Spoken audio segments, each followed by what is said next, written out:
Assalamualaikum warahmatullahi wabarakatuh. Kemudian kita lanjutkan asbabun nuzul dari ayat ini, atau asbab itu artinya sebab, nuzul itu artinya turun. Jadi asbabun nuzul artinya sebab turunnya ayat ini. Nah, sebab turunnya surah Ali Imran ayat 159 ini kepada Nabi Muhammad sallallahu alaihi wasallam sebagaimana diriwayatkan oleh Ibnu Abbas radhiyallahu an. Ibnu Abbas radhiyallahu an menjelaskan bahwasannya setelah terjadi perang Badar, Rasulullah mengadakan musyawarah dengan Abu Bakar radhiyallahu an dan Umar bin Khattab radhiyallahu an untuk meminta pendapat mereka tentang para tawanan perang Badar. Abu Bakar radhiyallahu anhu berpendapat mereka sebaiknya dikembalikan kepada keluarga mereka dan keluarga mereka membayar tebusan. Namun Umar bin Khattab radhiyallahu anhu berpendapat mereka sebaiknya dibunuh dan yang diperintah membunuh adalah keluarga mereka. Rasulullah sallallahu alaihi wasallam kesulitan dalam memutuskan, kemudian turunlah ayat 159 surah Ali Imran. Surat Ali Imran ini sebagaimana dukungan atas pendapat Abu Bakar radhiyallahu anhu. Kemudian hadis tentang demokrasi di sini adalah, atau hadis tentang musyawarah tepatnya, dari Abi Hurairah qala berkata, "Ma ra'aitu ahadan aktsara masuratan li ashabihi min Rasulillah sallallahu alaihi wasallam," yang diriwayatkan oleh At-Tirmidzi di sini ya. Ini salah. Artinya dari Abu Hurairah berkata, aku tidak pernah melihat seseorang yang lebih sering bermusyawarah dengan para sahabat daripada Rasulullah sallallahu alaihi wasallam. Artinya musyawarah itu harus sering dilakukan sebagaimana yang dicontohkan oleh Rasulullah sallallahu alaihi wasallam. Karena Rasul di sini memberikan contoh kepada umatnya. Jadi ketika melakukan segala sesuatu, lakukanlah dengan musyawarah. Ketika keputusan itu, ketika diputuskan harus mengambil jalan yang terbaik, maka lakukan dengan musyawarah. Sebetulnya Rasulullah bisa melakukan dengan sendirinya. Ketika Rasul mau otoriter, mau diambil dengan sendiri, dia sebagai pemimpin negara, pemimpin agama, Rasul punya jabatan dari Allah yang memberikannya, bahkan hidayahnya juga atau wahyu diberikan oleh Allah, sebetulnya dia bisa otoriter. Tapi Rasul tidak begitu.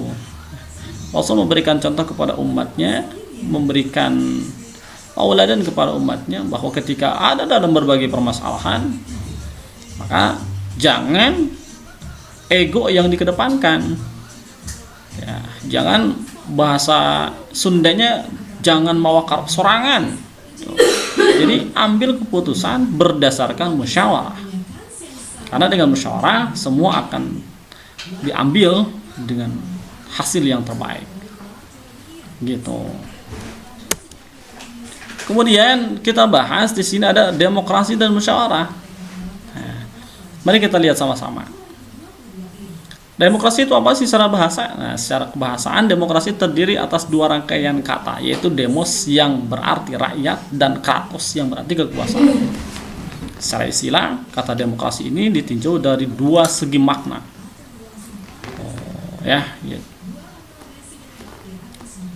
Jadi yang pertama, secara bahasa, jadi demos dan kratos, artinya demokrasi itu, demos artinya rakyat, kratos artinya kekuasaan.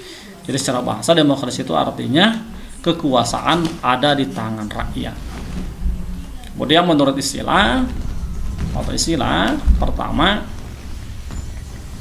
demokrasi dipahami sebagai suatu konsep yang berkembang dalam kehidupan politik pemerintah, yang di dalamnya terdapat penolakan terhadap adanya kekuasaan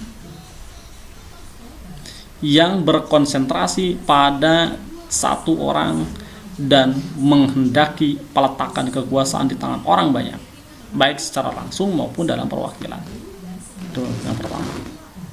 Jadi demokrasi itu adalah konsep ya, yang berkembang dalam kehidupan politik dan pemerintah. Ketika berkembang dalam konsep pemerintahan, maka di dalamnya ada penolakan. Kemudian terhadap adanya kekuasaan yang berkonsentrasi pada satu orang. Jadi konsep demokrasi itu sangat bertentangan sekali dengan konsep otoriter atau autokrasi, kekuasaan berada dalam satu orang. Karena satu orang itu bisa menghendaki peletakan kekuasaan, satu orang itu bisa berlaku otoriter. Ya. Maka dalam demokrasi, kekuasaan itu ada di tangan orang banyak. Semakin banyak untuk memilih, maka itulah semakin baik. Semakin banyak orang yang berpendapat, maka itu akan semakin keren.